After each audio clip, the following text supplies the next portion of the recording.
We'd like to invite you to watch English news on the Central Television channel Đồng Province. Ladies and gentlemen, Prime Minister Phạm Minh Chính has just issued decision number 827 on the establishment of the National Medical Council. Accordingly, the National Medical Council is an organization with the function of independently assessing the capacity to practice medical examination and treatment. The National Medical Council has specialized committees to perform the tasks of the Council. Members of the specialized committees include a number of Council members and experts from hospitals and higher education institutions. The National Medical Council has its own seal, account, and headquarters in Hanoi City.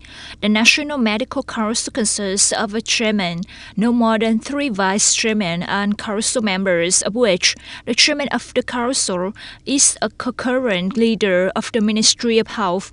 The vice chairmen of the council include 1 full-time vice chairman, 1 vice chairman who is the director of the Department of Medical Examination and Treatment under the Ministry of Health, and 1 vice chairman who is the director of the Department of Science, Technology and Training under the Ministry of Health. The National Medical Council performs the tasks prescribed in Decree number 96 dated December 30th, 2023 of the government detailing a number of articles of the law on medical examination and treatment, other tasks assigned by the Prime Minister. On August the 15th, the Provincial Union of Friendship Organizations organized a meeting program for foreign non-governmental organizations and donors in 2024 with the theme Collaborative Innovation and Sustainable Development. In 2023, Đồng Nai Province cooperated with 23 foreign non-governmental organizations and donors to implement 26 aid packages with a total committed funding value of nearly 110 billion Vietnam dong. The foreign non-governmental projects implemented in the past have promoted the development of healthcare, education, environmental protection, disease prevention and control, contributing to the implementation of Đồng Nai's sustainable development goals while enhancing understanding and cooperation between Đồng Nai people and international friends. Speaking at the conference, Vice Chairwoman of the Đồng Nai Provincial People's Committee Nguyễn Thị Hoàng said that foreign non-governmental organizations play an important role in people-to-people diplomacy and have always received attention from the provincial leaders to create favorable conditions. Currently, Đồng Nai Province is in need of cooperation and material and technical support from foreign non-governmental organizations and international friends. August the 15th marks the first anniversary of the new visa policy coming into effect. This policy has allowed citizens of some countries to enter Vietnam with a visa exemption from 15 to 45 days and to extend the electronic visa e-visa from 30 to 90 days. According to the tourism industry, the increasing number of international visitors to Vietnam has shown the clear effectiveness of this policy. With simple and convenient procedures and valid for multiple entries within 90 days, since August the 15th last year, e-visas have been issued to all countries in the world, helping Vietnam become more friendly in the eyes of international tourists. According to the Vietnam National Administration of Tourism, the visa policy is contributing to improving competitiveness, creating favorable conditions for international visitors to visit and travel in Vietnam.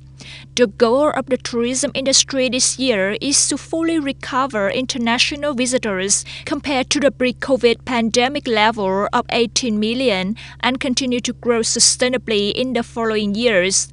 The open and long-term visa policy is a lever to help improve the competitiveness of Vietnamese tourism in the race to attract international visitors. The New York Times on August the 15th quoted unnamed U.S. and Israeli officials as saying that the possibilities of weakening Hamas have diminished further, and the hostages held in Gaza cannot be recovered by military means. According to the New York Times, U.S. and Israeli officials once again acknowledged Tel Aviv's failure in the months-long military campaign in the Gaza Strip, while emphasizing that the Palestinians' possibility of defeating Hamas has notably decreased. According to a newspaper, U.S. officials emphasized that Israel has to treat everything that it could militarily in Gaza, and that continuing the bombing only threatens the lives of Palestinians. According to the U.S., Tel Aviv has reached the end of the line in the battlefield. Although Hamas has been pushed back to a certain extent, the Israeli army would never be able to completely eliminate the group.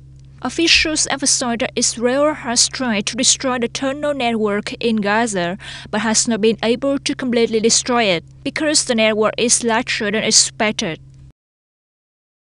The semi-official Fars news agency reported on August 15th that a military advisor to the Air Force of Iran's Islamic Revolutionary Guard Corps, IRGC, has died after being injured in Syria in recent weeks.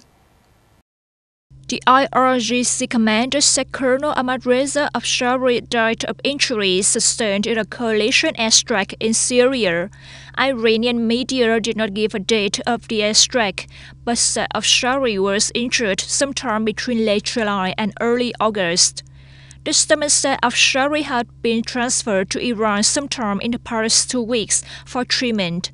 Both Israel and the United States have carried out airstrikes in Syria, targeting Iranian assets and Iran-backed militias in recent months. Last week, 4 soldiers were wounded in an Israeli airstrike in central Syria. The airstrike came after Israel attacked a Hezbollah convoy traveling from Syria to Lebanon. You have just watched English news on the Essential Television channel of Dong Nai Province. Thank you for joining us, and goodbye.